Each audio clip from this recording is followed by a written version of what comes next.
पिछले कई दिनों से मैं चेचक से बहुत ज़्यादा परेशान रह रहा हूँ। सो हमने सोचा है कि इसका जो इलाज का क्या क्या प्रोसीजर होता है उस चीज़ों को आप लोगों के साथ शेयर करूँ।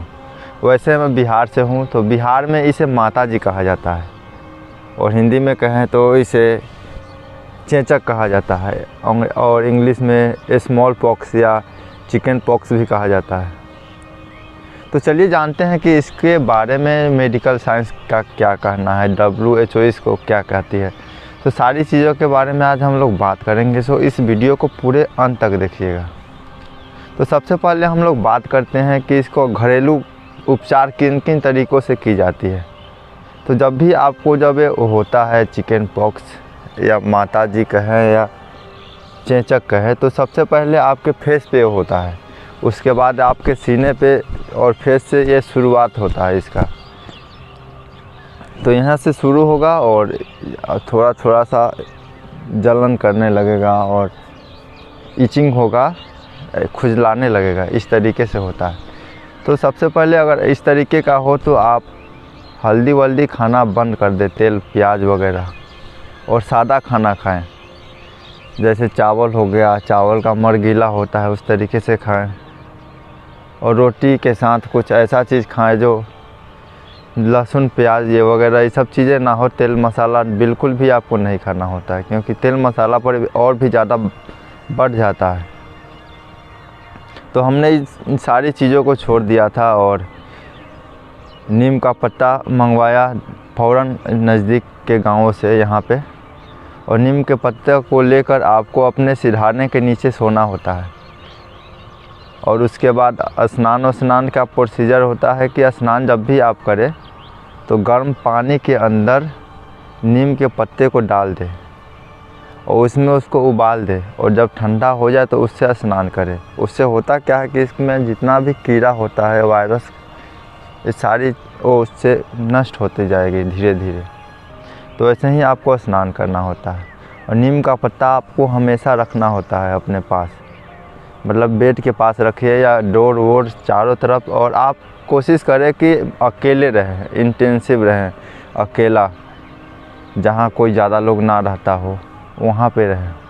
तो दोस्तों इसका जो प्रोसीजर है वो 7 से 21 दिनों का प्रोसीजर होता है, जिसमें 7 दिनों से लेकर 21 दिनों के बीच में आपका ये कभी भी ठीक हो सकता है। हमारी मम्मी कह रही थी कि बेटा ना ही तुम हल्दी छूना ना ही तुम तेल छूना, पर यार हमारे साथ मजबूरी थी, हमने सारी चीज़ों को किया पर खाया वाया नहीं उस चीज़ों को, क्योंकि मैं किसी का ऊपर बोझ नहीं बनना चाहता हूँ। और हमें ज़्यादा हुआ भी नहीं है, मैं फीवर ऊबर कुछ भी हमें नहीं हुआ। बहुत सारे लोगों को फीवर बहुत ज़्यादा हो जाता है, लेकिन हमें उतना ज़्यादा परेशानी बिल्कुल भी नहीं हुई। फीवर ऊबर थोड़ा सा हुआ था जब स्टार्टिंग पीरियड में ही रात को, और फिर सुबह होते होते वो फीवर गायब हो गए छू मंतर।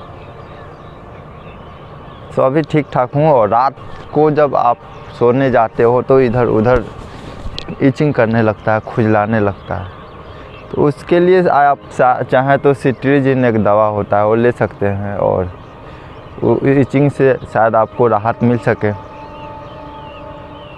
पर लोग कहते हैं कि इसका दवा ववा तो नहीं होता है, नहीं करना चाहिए, पर ज़्यादा परेशानी हो तो मेडिकल का सहारा लेना चाहिए। अब चलिए बात करते हैं कि इसमें मेडिकल साइंस क्या कहती है। तो दोस्तों मेडिकल साइंस की माने तो वेरिकोला जोस्टर नामक एक वायरस होती है, जिसके वजह से चेचक जैसी बीमारी फैलती है। और ये सबसे पहले आपके फेस और सीने से शुरुआत करती है फैलना। फेस पे डॉट डॉट होने लगेगा, खुजलाने लगेगा, जलन करेगा, इस तरीके से इसकी पहचान की जाती है। आपको फीवर आ जाएगा, तो इस तरीके से इसकी पहचान की जाती है। और ये जो संक्रमण है, ये जो बीमारी है, वो फैलता भी है एक दूसरे से। ऐसा होता है कि सांस जब आप किसी के सामने लेते हो या खांसते हो तो भी फैलता है, ऐसा मेडिकल साइंस का कहना है। तो अगर आपको हो तो कोशिश करें कि किसी से दूरी बना कर रखें। मैं बीच में कहीं गया था तो मैं मास्क वास्क लगा लिया था कि शायद किसी और को ना हो, क्योंकि ये सब भी देखना ज़रूरी होता है। दोस्तों WHO की माने तो 1796 ईस्वी में एक टीका बनाया गया था, जिससे एडवर्ड जेनर द्वारा बनाया गया एक इंजेक्शन जिससे ये ठीक होता था, पर इसका कोई सिद्ध इलाज नहीं है, ये भी कहना है WHO का। अगर आपका कोई क्रिटिकल सिचुएशन अगर आपका होता हो चेचक से, क्योंकि बहुत सारे लोग हैं जो बहुत ज़्यादा परेशान हो जाते हैं, उनको बहुत ज़्यादा फीवर हो जाता है, पूरे फेस में बढ़ जाता है, तो इस सिचुएशन में आपको मेडिकल साइंस की जो मदद होती है वो लेनी ही चाहिए। घरेलू नुस्खे उस समय शायद आपका काम ना आए, क्योंकि नॉर्मल होता है तो हम लोग घरेलू नुस्खे से अपने आप को सर्वाइव कर लेंगे, लेकिन जब ज़्यादा हो तो मेडिकल साइंस का सहारा लेना ज़रूरी है। तो अस्पताल जाएं, किसी अच्छे डॉक्टर से मिले जो कुछ ना कुछ तो आपको बताएंगे, करेंगे ही वो लोग। तो ऐसा है। तो आई होप कि ये वीडियो आप लोगों को अच्छा लगा हो, और इस वीडियो को शेयर कीजिए ज़्यादा से ज़्यादा लोगों तक जिन लोगों को ये चेचक जैसी बीमारी हुई है। तो मैं मिलता हूँ फिर किसी नए वीडियो, किसी नए टॉपिक के साथ। और ये वीडियो जो था एक इन्फॉर्मेटिव वीडियो मैं बनाया हूँ। वैसे मैं एक ब्लॉगर हूँ, पर सोचा हूँ कि हमारे साथ एक घटना हुई है, एक इंसिडेंट हुआ है, एक बीमारी हुई है, उस चीज़ों को और भी लोगों तक मैं पहुँचाऊँ, बताऊँ, जिससे शायद लोगों को कुछ फ़ायदा हो सके, इसलिए इस वीडियो को बनाना पड़ा। सो आई होप कि आप लोगों को ये वीडियो अच्छा लगा हो। मैं मिलता हूँ फिर किसी नए वीडियो, किसी नए टॉपिक के साथ। तब तक के लिए बाय बाय।